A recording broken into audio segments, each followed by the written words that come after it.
Good morning, good afternoon, good evening, Capital City Baptist Church. Today's reading is found in 1 Corinthians 1:18, which states the following: For the word of the cross is foolishness to those who are perishing, but to us who are being saved, it is the power of God. For it is written, I will destroy the wisdom of the wise, and the understanding of those who have understanding I will confound. Today's title: The Wisdom of God. Have you ever wondered how it is that people like Christopher Hitchens, a famous writer, Ernest Hemingway, the famous novelist, Arthur Miller, a famous playwright, how about Luis Buñuel, legendary director and satirist who made his career out of offending the church, Julia Sweeney, a former Saturday Night Live cast member, how about Adam Carroll, the Loveline host? Richard Dawkins, who criticizes the beliefs of creationism and intelligent design, and Omar Sharif, Oscar-nominated actor who moved from Catholicism to Islam to atheism. And the list goes on and on. Anyway, the question is, how is it that these supposed intelligent people who have become renowned or became renowned for their brilliance used that same brilliant mind to deny the actual existence of God? In today's reading, we are confronted by the fact that brilliant minds of this world do exactly that. When the pursuit of knowledge is pursued outside of the lens of God, the natural tendency is to put the lens on self rather than on the Creator.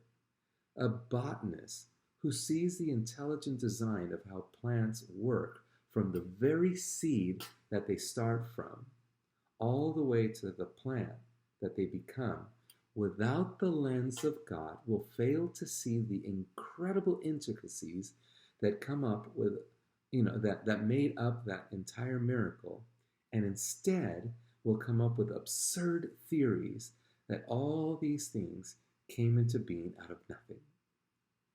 That somehow, through a process of billions of years, these things came into being from nothing and eventually became something. For years in the Christian school, when I would be afforded the opportunity to teach a science class, I would seek to instill in the youth the foundation of all that is. I would declare, in the beginning, God. I would teach our young people that later in life, perhaps in a university, perhaps in another school, perhaps through social media or through the entertainment world, how about through authors, through so many venues, the devil would use these and other manners to try to destroy their knowledge about God and their faith in God. And how effective has Satan been in robbing children from faith in God? I think we all know the answer to that, don't we? The numbers they're astounding.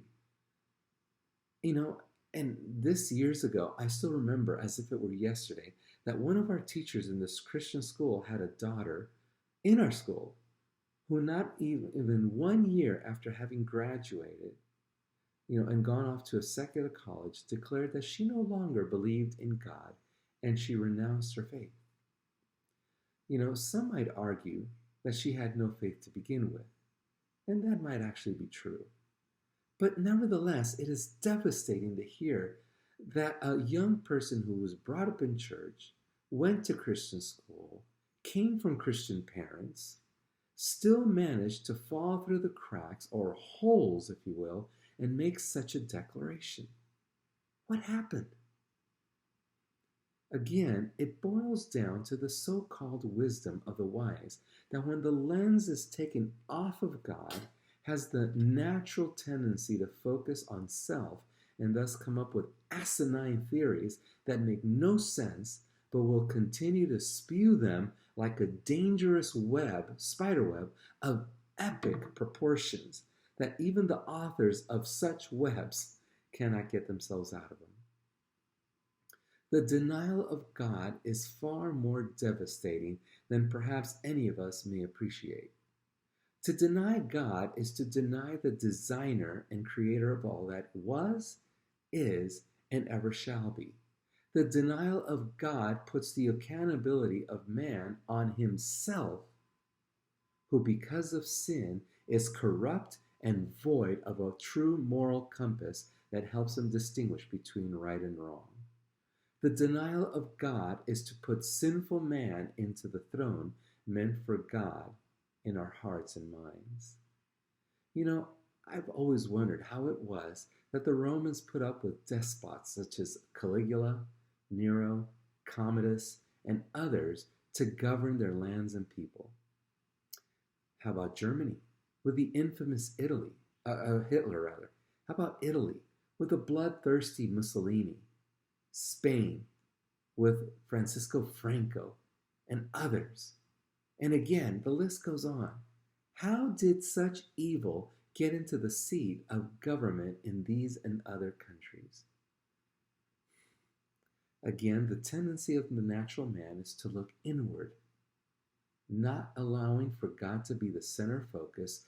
These and others will put the focus on self and to empty promises that cannot and will not be fulfilled.